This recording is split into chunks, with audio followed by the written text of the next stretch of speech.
اللهم صل على سيدنا ومولانا محمد.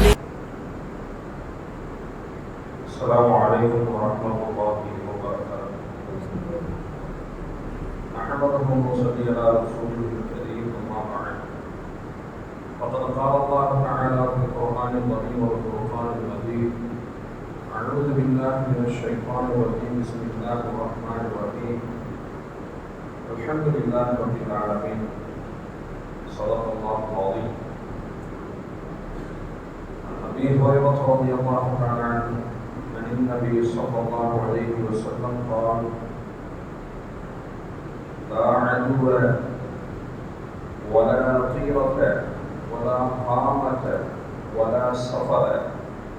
رواه البخاري وكما كان عليه الصلاة والسلام.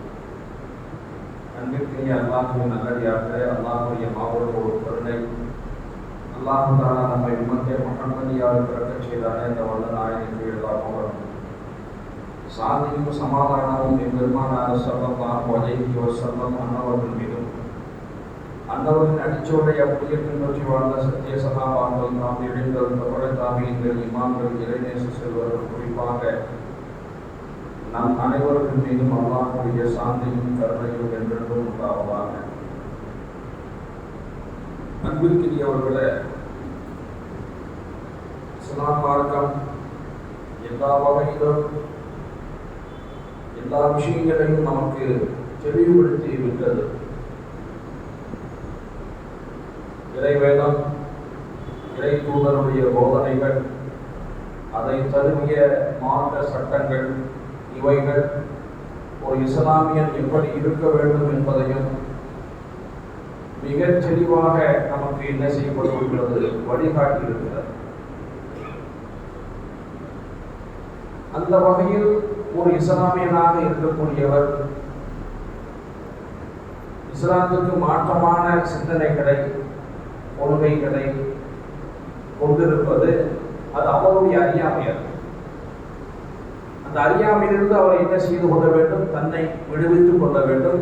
அதை மார்க்க அறிவை தெரிந்து அதிலிருந்து தன்னை விடுவித்துக் கொள்ள வேண்டும். இதைத்தான் மார்க்கம் சொல்கிறது. கல்வியை கற்றுக்கொள்ளுங்கள், மார்க்க விஷயத்தை கற்றுக்கொள்ளுங்கள் என்பதாக நமக்கு போதனை செய்வதுடைய நோக்கமே தன்னை அறியாமையிலிருந்து தன்னை தற்காத்துக் கொள்ள வேண்டும் என்கின்ற அடிப்படையில் தான் சொல்லப்பட்டது.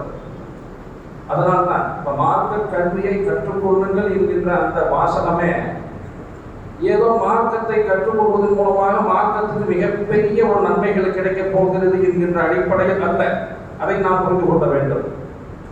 மார்க்க விஷயங்களை, மார்க்க கல்வியை கற்றுக்கொள்வதன் மூலமாக நாம் என்ன செய்கிறோம்? தெளிவடைகிறோம். என்ன செய்கிறோம்? நாம் தெளிவடைகிறோம், நாம் உயர்வு பெறுகிறோம், நாம் இறை நெருக்கத்தை பெறுகிறோம். இந்த வகையில் தான் நம்ம சிந்தனை இருக்க வேண்டுமே தவிர ஏதோ மார்க்க அறிவை நாம் பெறுவதன் மூலமாக மார்க்கத்துக்கு ஏதோ மிகப்பெரிய ஒன்று கிடைக்கப் போகிறது என்கின்ற அடிப்படை இல்லை என்பதை நாம் புரிந்து கொள்ள வேண்டும்.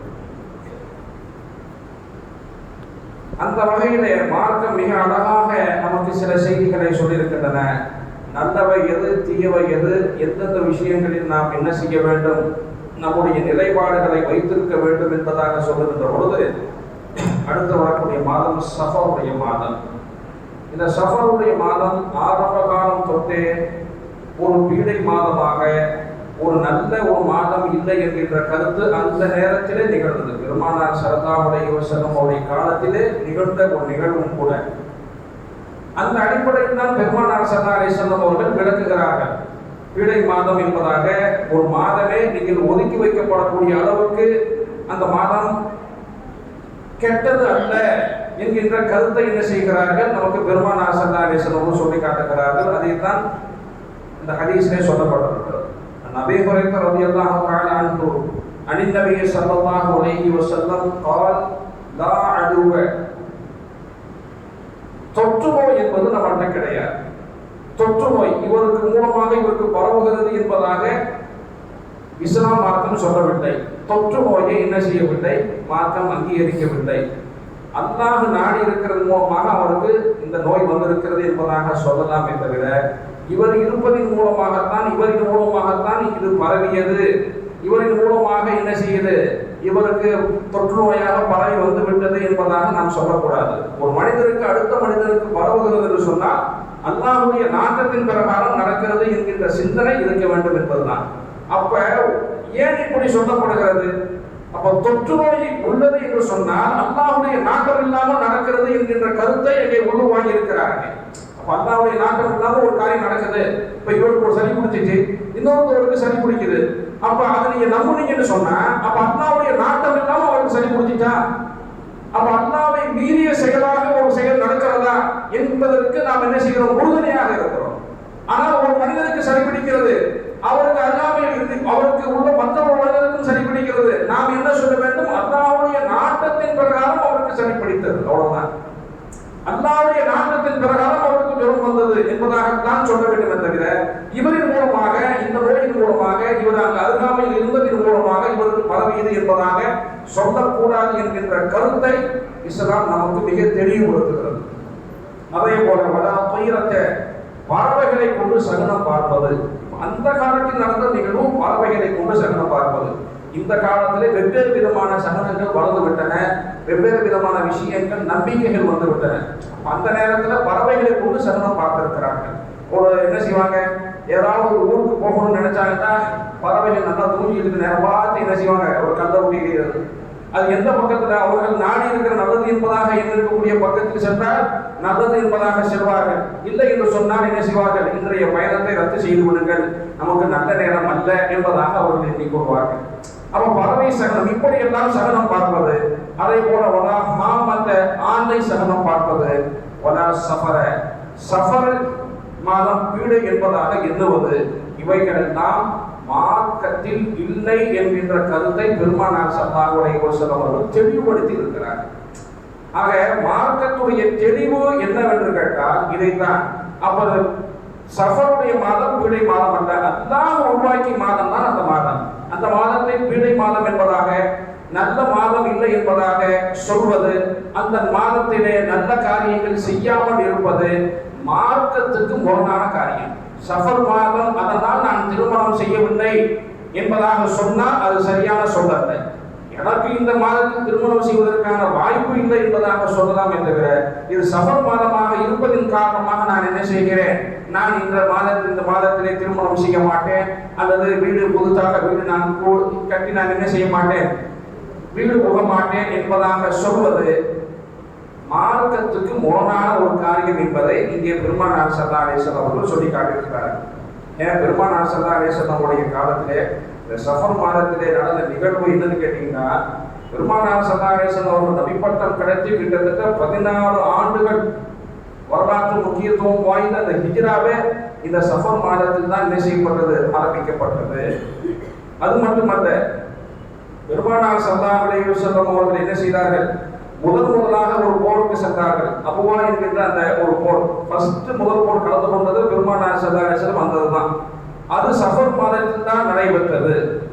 அது மட்டுமல்லாமல் பெருமானார் ஸல்லல்லாஹு அலைஹி வஸல்லம் அவர்கள் ஸைத் இப்னு ஹாரிஸா, ஸைத் இப்னு ஜஹஷ் ரலியல்லாஹு தஆலா அன்ஹு அவர்களை திருமணம் செய்து இந்த சஃபர் மாதத்தில் தான், இந்த சஃபர் மாதத்தில் தான் பெருமானார் ஸல்லல்லாஹு அலைஹி வஸல்லம் அவர்கள் என்ன செய்தார்கள், இந்த திருமணத்தையும் செய்தார்கள். அது மட்டுமல்ல, பெருமானார் ஸல்லல்லாஹு அலைஹி வஸல்லம் அவருடைய அன்பு மகளார் ஃபாத்திமா ரலியல்லாஹு தஆலா அன்ஹா அவர்களுக்கு திருமணம் நடைபெற்றதும் இந்த சஃபர் மாதத்தில் தான். ஒரு கால் இந்த சஃபர் மாதம் ஒரு பீடை மாதம், சஃபர் மாதம் நல்ல மாதம் அல்ல, இந்த மாதத்தில் நல்ல காரியங்கள் நிறைவேற்றக்கூடாது என்பதாக மார்க்கத்திலே இருந்தது என்று சொல்லியிருந்தால் பெருமானார் ஸல்லல்லாஹு அலைஹி வஸல்லம் இப்படிப்பட்ட காரியங்களை செய்திருக்க மாட்டார்கள் என்பதை நாம் புரிந்து கொள்ள வேண்டும். ஆக சஃபர் மாதம் எல்லா நாட்களையும் கூட உள்ள ஒரு நாட்கள் தான். அந்த நாட்கள் நாம் எந்த சூழலிலும் இது கெட்டது என்பதாக சொல்லி ஒதுக்கக்கூடியது அல்ல என்கின்ற கருத்தை நமக்கு மார்க்கம் சொல்லி இருக்கிறது. அடுத்ததாக ஒரு செய்தி, மார்க்கத்தினுடைய கொள்கைக்கு முரணாக யார் வந்தாலும் அது தவறு என்கின்ற கருத்தை இஸ்லாம் வலியுறுத்துகிறது. மார்க்கத்துடைய அசல் சில கொள்கைகள் இருக்கிறது. அந்த கொள்கைகள்ல எந்த சூழலிலும் நாம் என்ன செய்து விட முடியாது, அதை நாம் விட்டு கொடுக்க முடியாத சில நிலைப்பாடுகள் இருக்கிறது. அந்த இடத்தில் நாம் அதை தெளிவுபடுத்தி ஆக வேண்டும். உதாரணமாக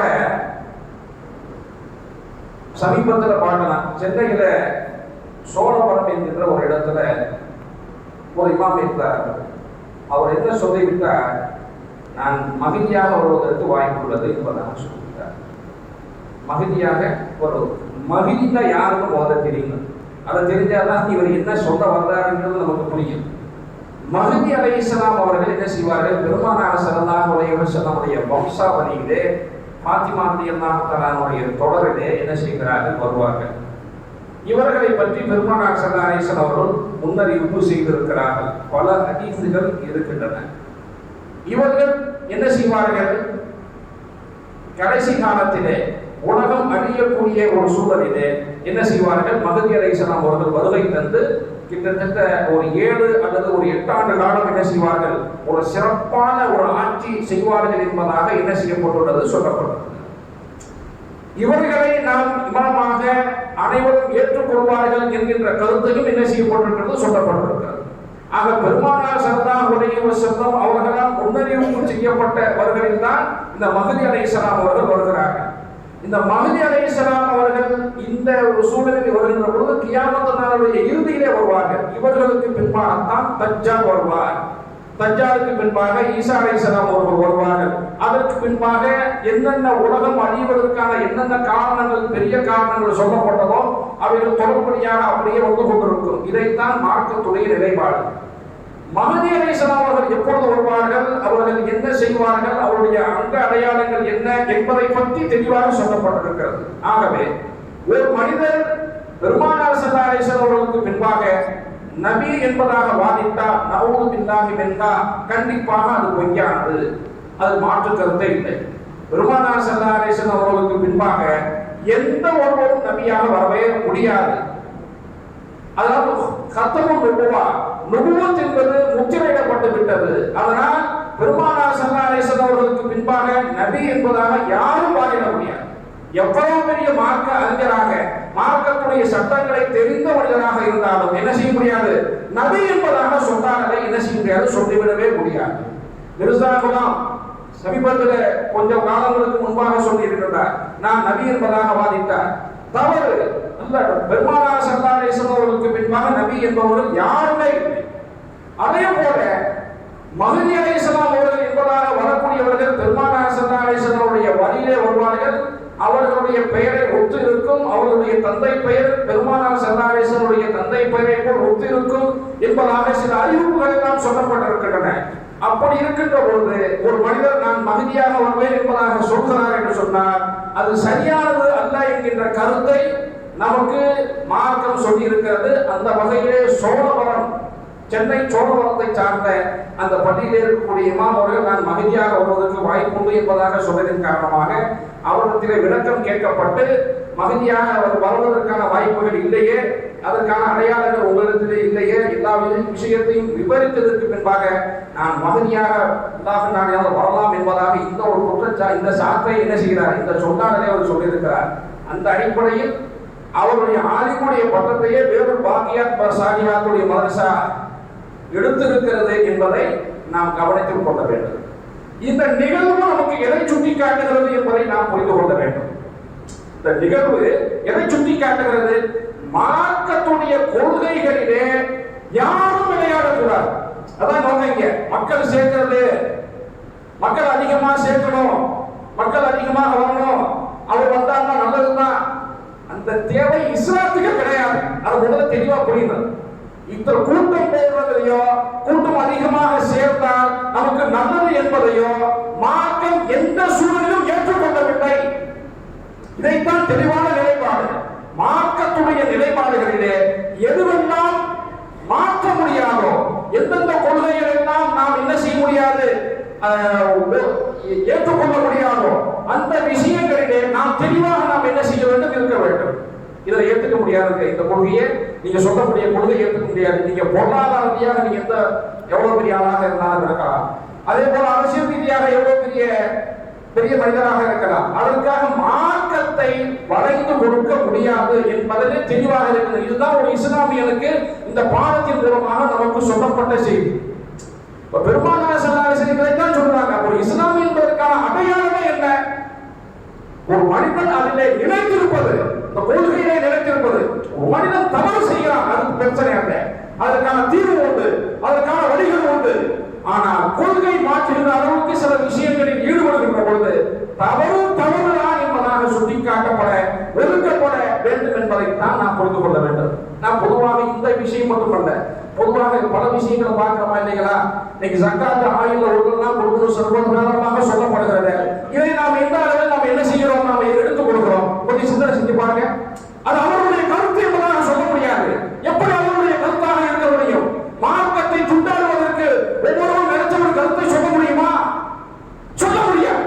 நம்ம இந்திய நாட்டில் இருப்பதன் காரணமாக அவர்களுடைய கருத்து என்பதாக சொல்லிக் கொள்ளலாம். ஆனால் இதே அரசாங்கம், இஸ்லாமிய அரசாங்கம் இருக்கக்கூடிய இடங்களிலே இந்த வார்த்தையை பிரயோகப்படுத்த முடியுமா?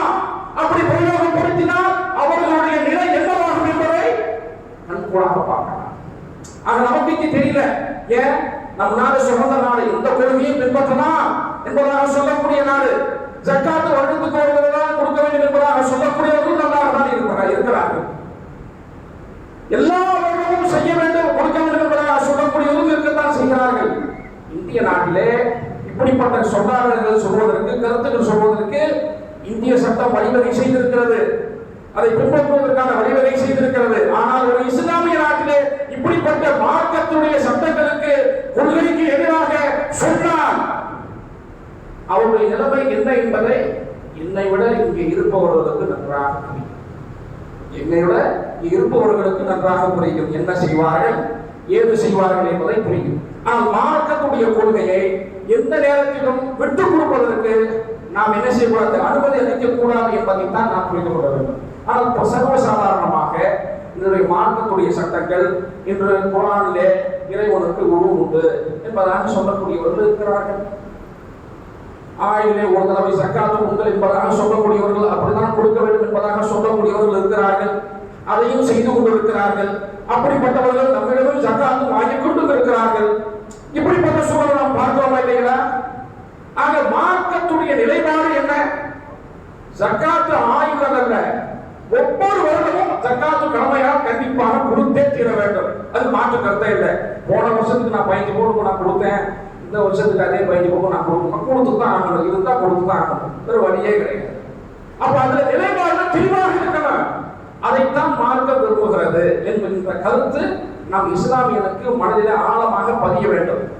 அடுத்ததாக ஒரு சின்ன செய்தி, அடுத்ததாக என்னவென்று கேட்டால், பொதுவாக இன்றைய இஸ்லாமியர்களுடைய சூழ்நிலையை, இன்றைய இஸ்லாமிய முஸ்லிம்களுடைய சூழ்நிலையை பெருமானார் ஸல்லல்லாஹு அலைஹி வஸல்லம் 1400 ஆண்டுகளுக்கு முன்பாக மிக தெளிவாக சொல்லிவிட்டார். இன்றைய இஸ்லாமியர்கள் எப்படி இருப்பார்கள் என்கின்ற செய்தியை சொல்லிவிட்டார்.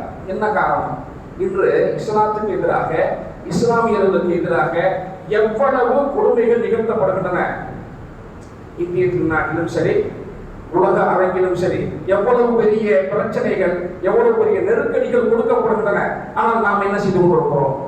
இங்கே பாதிக்கப்படுகிறாரோ அங்கே கொந்தளிக்கிறார்கள். ஆனால் மற்ற இடங்களிலே எங்களால் முடிஞ்சதை செய்யணும், செய்யணும் அப்படின்னு சொல்லக்கூடியவர்களாக இருக்கிறார். இன்னும் சில இடங்களிலே உதவி செய்யக்கூடிய இடத்திலே இருப்பவர்கள், உதவி செய்ய முடியும், அரசாங்க அளவிலும் செய்ய முடியும் என்பதாக இருக்கக்கூடிய இஸ்லாமிய நாடுகள் எப்படி இருக்கிறார்கள்? தூங்கிக் கொண்டிருக்கிறார்கள் அல்லவா? தூங்கிக் கொண்டிருப்பதல்ல, கண்டும் காணாமல் இருக்கிறார்கள் அல்லவா? எவ்வளவு பெரிய வேதனையான ஒரு விஷயம் என்று பார்க்கலாம். பலஸ்தீனத்திலே எத்தனை மக்கள் என்ன செய்யற, பட்டினி சாவால் பட்டினியால் சாகடிக்கப்படுகிறார். என்ன செய்யப்படுகிறார்கள்? போன்ற நேருக்கு நேராக நின்று அதன் மூலமாக சாகடிக்கப்படுவது என்பது ஒரு நிலை. உனக்கு நான் என்ன செய்வேன், சாப்பாடை தரமாட்டேன், சாப்பாடு இல்லாம எலும்பும் தோலுமா போய் நீ சாகணும், எலும்பு தோலுமா போய் நீ சாகணும். இப்படிப்பட்ட ஒரு சூழலிலே ஒரு முஸ்லிம் சமூகத்தை ஒரு அபகரிக்கப்பட்ட நிலத்திலே இருந்து கொண்டு ஒரு அரசாங்கமாக அதை ஏற்படுத்திக் கொண்டு அவர்கள் அந்த அந்த மண்ணுக்குரியவர்களை இப்படிப்பட்ட கொடுமைகள் செய்கின்ற பொழுது ஒரு இஸ்லாமிய நாடுகளாக சுற்றி இருக்கக்கூடிய நாடுகள் வேடிக்கை பார்க்கக்கூடிய ஒரு சூழலை நாம் இங்கே பார்த்து கொண்டிருக்கிறோமா இல்லையா? நாம் இங்க இருக்கக்கூடியவர்கள் செல்ல முடியாத ஒரு சூழலில் இருந்தாலும் அதை சுற்றி இருக்கக்கூடியவர்கள், இஸ்லாமிய நாடுகளாக இருக்கக்கூடியவர்கள் ஏதாவது உதவிகள் செய்வதற்கு தயாராக இருக்கிறார்களா என்று கேட்டால் அதைத்தான் இங்கே பெருமானார் ஸல்லல்லாஹு அலைஹி வஸல்லம் மிக அழகாக 1400 ஆண்டுகளுக்கு முன்னாலேயே இப்படிப்பட்ட அரபுவாசிகள் இருப்பார்கள், இப்படிப்பட்ட இஸ்லாமியர்கள் இருப்பார்கள், இப்படிப்பட்ட முஸ்லிம்கள் இருப்பார்கள் என்பதாக மிக அழகாக ஒரு ஹதீஸிலே சொல்லி தந்திருக்கிறார். என்ன செய்தி? பெருமானார் ஸல்லல்லாஹு அலைஹி வஸல்லம் சொன்னாங்க, யூஷிகுல் உம்மமு அன் ததா அலைக்கும் கமா ததா அல்-அக்லத் இலா கஸ்அத்திஹா. பெருமானார் ஸல்லல்லாஹு அலைஹி வஸல்லம் சொன்னாங்க, கூடிய விரைவில் ஒரு காலம் வரும், மிக நெருக்கமாக இந்த சமுதாயம் அடையும். என்ன அடையும் கேட்டீங்கன்னா, மற்ற மக்கள் இருக்கிறார்கள், இஸ்லாம் அல்லாத மற்ற மக்கள், அவர்கள் என்ன செய்வார்கள்? மற்றவர்களை அழைப்பார்கள், மற்றவர்களை அழைப்பார்கள். எதற்கு அழைப்பார்கள் தெரியுமா? இஸ்லாமியர்களை வேதனைப்படுத்துவதற்காக, இஸ்லாமியர்களை அவர்களை நிர்பந்தப்படுத்துவதற்காக, அவர்களை அழிப்பதற்காக மற்றவர்களோடு கூட்டு சேர்வார்கள். எப்படி கூட்டு சேர்வார்கள்? கமா ததா அல்-அக்லத்து இலா கஸ்அத்திஹா. ஒரு தட்டிலே, ஒரு சஹானிலே கோழி இறைச்சியோ அல்லது சாப்பாடுகள் வைக்கப்பட்டு நீங்கள் வாருங்கள் என்பதாக 4 பேரை அழைத்து நாம் எப்படி உண்போமோ அது போல பெருமானார் ஸல்லல்லாஹு அலைஹி வஸல்லம் உதாரணத்தை சொல்லி காட்டுகிறார்கள். இது போல சஹான் சாப்பாட்டுக்கு ஒருத்தரை எப்படி நம்ம 4 பேரை சேர்த்து வச்சு கூப்பிட்டு சாப்பிடுவாங்கன்னு சொல்லி கூப்பிடுவோமோ அது மாதிரி இஸ்லாமியரை அழிப்பதற்கு, இஸ்லாமியருடைய பொருளாதாரங்களை அழித்தொழிப்பதற்கு என்ன செய்வார்கள்? மற்ற நபர்களை, மற்ற நாட்டுடையவர்களை அழைத்து ஒன்று சேர்ந்து அவர்கள் வருவார்கள். அப்படின்னு சொன்ன உடனே ஒரு சஹாபி சொல்றாரு, ஃபகால காயிமும் மின் கில்லத்தின் நஹ்னு யௌமைனி யா ரசூலல்லாஹ். அப்படின்னு சொன்னா அந்த நாட்கள்ல, இப்படிப்பட்ட நாட்கள்ல முஸ்லிம்கள் ரொம்ப கம்மியாக இருப்பாங்களா, ரொம்ப குறைவான மக்களாக இருப்பாங்களா, அதனால தான் இவரை கேட்கறதுக்கு அடிச்சா யாருமே இல்லையே அப்படின்னு கேட்பதற்கு நாகியற்ற ஒரு சமூகமாக இருப்பார்களோ அப்படின்னு சொல்லி என்ன செஞ்சாங்க? அந்த சஹாபாக்கள் ஒருத்தர் கேட்கிறார். கேட்ட ஒரு நபி சொன்னாங்க, அந்த நாட்களிலே முஸ்லிம்கள் எப்படி இருப்பாங்க தெரியுமா? அதிகமான நபர்கள் இருப்பார்கள். இன்னைக்கு இந்தியா உலக அளவுல முஸ்லிம்களுடைய ஜனத்தொகை எவ்வளவு? கிட்டத்தட்ட 200 கோடின்னு சொல்றாங்க. சரியான கணக்கு நமக்கு தெரியல. ஒரு 200 கோடின்னு சொல்றாங்க. ஒரு 600-700 கோடியில 200 கோடி பேர் இஸ்லாமியர்கள் இருக்கிறார். இப்படிப்பட்ட ஒரு சூழலை நாம் பார்க்கிறோமா இல்லைங்களா? இந்த மாதிரி அதிகமான நபர்கள் இருப்பார்கள்.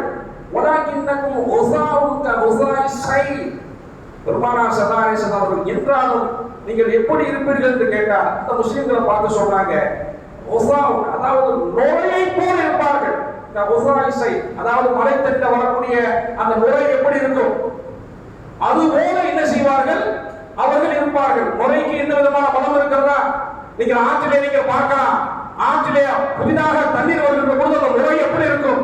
மிக பிரம்மாண்டமாக இருக்கும். கடலிலே அலை வருகின்ற பொழுது அந்த அலை எப்படி இருக்கும்? மிக பிரம்மாண்டமான அலையாக இருக்கும். ஆனால் அந்த அலைக்கு எந்த விதமான மதிப்பு இருக்கிறதா? ஒரு மதிப்பும் இல்லை. அந்த அலைக்கு ஏதாவது மதிப்பு இருக்கிறதா கேட்டால் இல்லை. அலையிலே வரக்கூடிய அந்த நுரையை ஊதினால், வாய்விட்டு ஊதினோம் என்று சொன்னால் அது போய்விடும்.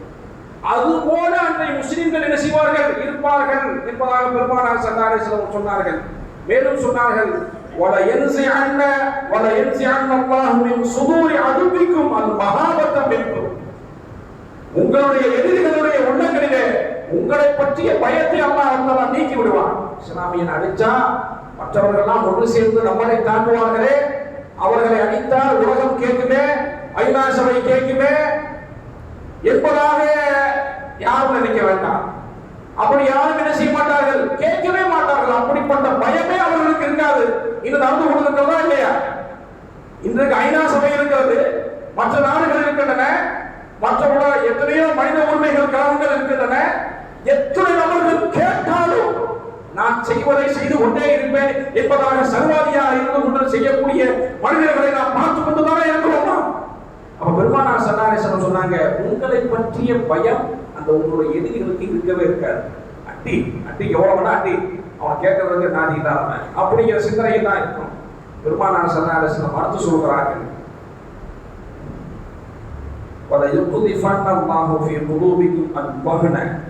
உங்களுடைய மனநிலை எப்படி தெரியுமா இருக்கா?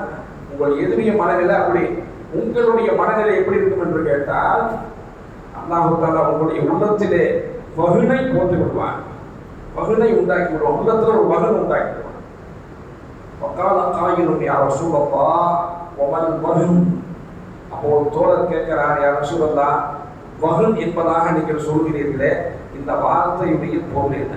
இப்போ வகுன்னு சொல்லி பொதுவாக சொல்லிட்டாங்க, இதற்கான விளக்கம் என்ன? அந்த வகுன்னு சொல்றீங்களே, அல்லாஹ் உங்களுடைய உள்ளத்துல வகுனை போடுவான்னு சொல்றீங்களே, அந்த வகுன்னு சொன்னா என்ன அப்படின்னு சொல்லி கேட்கிறாங்க. அப்ப பெருமானார் ஸல்லல்லாஹு அலைஹி வஸல்லம் சொன்னாங்க, தஆலா ஹுப்புத் துன்யா வ கராஹியத்துல் மௌத். உலகத்துடைய ஆசை ஒரு மனிதனுக்கு வந்துவிடும். உலகத்துடைய ஆசை, வ கராஹியத்துல் மௌத், மௌத்தை பற்றிய வெறுக்கக்கூடிய தன்மை, மௌத்தை பற்றிய பயம். அப்ப என்ன ஆகும்? இந்த சிந்தனை வந்துச்சுன்னு சொன்னா, இன்னொரு நாடு இஸ்லாமிய நாடு ஒருத்தர் அடிக்கிறான்னு சொன்னா, நாம சப்போர்ட்டுக்கு போனா நம்மளை அடிக்க ஆரம்பிச்சிடுவான். நம்ம இந்த சொகுசான வாழ்க்கை வாழ முடியாது, என்ன செய்ய முடியாது. ஆட்டம் பாட்டம் என்பதாக அந்த அரபு தீபகத்திலிருந்து என்ன செய்ய முடியாது, ஆட்டம் போட முடியாது. நாளைக்கு சீட்டுகள், இந்த சீட்டு கட்டுகளை விளையாட முடியாது, மதுபானங்கள் என்ன செய்ய முடியாது, குடிக்க முடியாது என்பதாக எண்ணிக்கொண்டு நாம் இதை தட்டி கேட்டோம் என்று சொன்னால், பலஸ்தீனை ஏன் நீ அடிக்கிறாய், அங்குள்ள முஸ்லிம்களை ஏன் நீ தாக்குகிறாய் என்பதாக மற்ற இஸ்லாமிய நாடுகள் கேட்டால், அவன் நம்மையும் தாக்கி விடுவானே, நம்மளை தாக்கி விட்டால் நாம் சொகுசாக வாழ முடியாது, இப்படிப்பட்ட உணவுகளை திங்க முடியாது, நாம் மது அருந்த முடியாது, நாம் சீட்டு கட்டுகளை விளையாட முடியாது என்பதாக எண்ணிக்கொண்டு துன்யா, உலக ஆசை, உலக ஆசையை அல்லாஹ் தஆலா ஏற்படுத்தி விடுவார். கராஹியத்துல் மௌத், மௌத்துடைய சிந்தனை, மௌத்துடைய பயம், மௌத்தை வெறுக்கக்கூடிய தன்மையை அல்லாஹ் போட்டுருவான். அதனால தான் இவன் கேட்க மாட்டானே. பார்க்கணுமா இல்லைங்களா? குத்தா சாகுறானே, பசியால செத்து அழுகிறானே, ஒரு பேருக்கு நலம். அதாவது ஒரு வீரன் சாகிறான் என்று சொன்னால் தவறல்ல, நேருக்கு நேராக நின்று ஒரு வீரன் சாகிறான் என்று சொன்னால் தவறல்ல. வீரனாக நின்று செத்தான், செத்து மடித்தான். பெண்கள் சாகிறார்கள், பிள்ளைகள் சாகிறார்கள், கர்ப்பிணி பெண்கள் சாகிறார்கள், அவர்களுடைய உடல் உறுப்புகள் எல்லாம் சிதைக்கப்படுகிறது. இதை பார்த்து கொண்டு ஒருவன் இருக்கிறான் என்று சொன்னால், எனக்கு ஒரு மனிதனுக்கு சக்தி கொடுக்கப்பட்டு அந்த மனிதன் இதை பார்த்து கொண்டு இருக்கிறான் என்று சொன்னால், அவனை விட ஒரு ஆண்மையற்றவன் இந்த உலகத்தில் இருக்கிறான்? அவனை விட ஒரு ஆண்மையற்றவன் இந்த உலகத்தில் இருக்கிறானா? இல்லைதானே? அதைத்தான் பெருமானார் ஸல்லல்லாஹு அலைஹி வஸல்லம் மிக அழகாக சொல்கிறார்கள். இப்படிப்பட்ட ஒரு சூழலை நீங்கள் சந்திக்க நேரும், இப்படிப்பட்ட சூழலை சந்திக்க நேரம். இன்னைக்கு சந்திச்சுட்டு இருக்கிறோம். பலஸ்தீன் அழிக்கப்படுகிறது, இந்தியாவில் அழிக்கப்படுகிறது. என்ன செய்யப்படுகின்றன? மாடு கறி வைத்திருக்கக்கூடிய ஒரே ஒரு காரணத்திற்காக கொலை செய்யப்படுகிறான் மனித உயிர். கேட்க முடியுதா? இன்னைக்கு புரிய நேரில் போய் கேட்க முடியுதா? கேட்க போனோம்னா பிரச்சனை வேற மாறி போயிடும். சொல்லப்படுகிறது அல்லவா, நம் நாட்டில் நாம் பார்க்கிறோம் அல்லவா, உலக அரங்கிலே இப்படி பசியா செத்து மடிகிறார்களே, கேட்க முடிகிறதா? என்றும் போல நாம் சாப்பிட்டு கொண்டும் என்றும் போல எல்லாம் செய்து கொண்டு தானே நாம் இருந்து கொண்டிருக்கிறோம். இப்படிப்பட்ட ஒரு சூழல், இப்படிப்பட்ட ஒரு முஸ்லிம் சமூகம் இருக்கும் என்பதாக பெருமானார் ஸல்லல்லாஹு அலைஹி வஸல்லம் சொல்லியிருக்கிறாங்க. நன்றாக விளங்கிக் கொள்ளுங்கள், நன்றாக விளங்கிக் கொள்ளுங்கள். நாம் அனைவரும் குல்லுக்கும் ராயி வ குல்லுக்கும் மஸ்ஊலுன் அன் ரஅய்யதி, ஒவ்வொருவரும் பொறுப்புதாரிகள். அந்த பொறுப்பை பற்றி இறைவனிடத்திலே கண்டிப்பாக நாம் கேள்வி கேட்கப்படுவோம் என்பதில் மாற்று கருத்து இல்லை. இன்றைய உலகத்திலே நாம் இன்பமாக இருந்து கொண்டு நாம் இருக்கலாம், நாளை மறுமை நம்மை பார்த்து கேள்வி கேட்கக்கூடிய இடத்தில் தான் அல்லாஹ் நம்மை வைத்திருப்பான்.